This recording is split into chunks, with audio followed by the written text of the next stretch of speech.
The overall goal of this capillary electrophoresis method is to monitor the grafting reaction of peptides onto chitosan films in real time.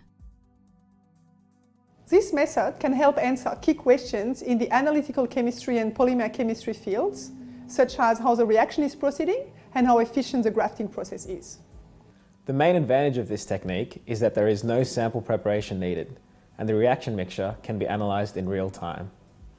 Even though this method can provide insight into reaction processes, it can also be applied to other systems, such as the binding of an anti-cancer drug to a drug carrier, or the digestion of rice or breakfast cereals.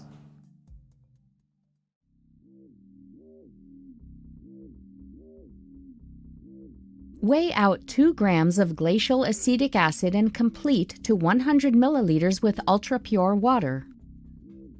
Add 100 milliliters of the 2% mass percent acetic acid aqueous solution to 1.7 grams of chitosan powder. Stir for 5 days with a stirring bar and a magnetic stirring plate at room temperature, either covered with aluminum foil or in the dark. Centrifuge the chitosan dispersion at 1076 times G at 23 degrees Celsius for 1 hour. Following centrifugation, collect the supernatant using a syringe and discard the precipitate. For each film, aliquot 10 milliliters of the chitosan suspension into a 9 centimeter plastic petri dish at room temperature.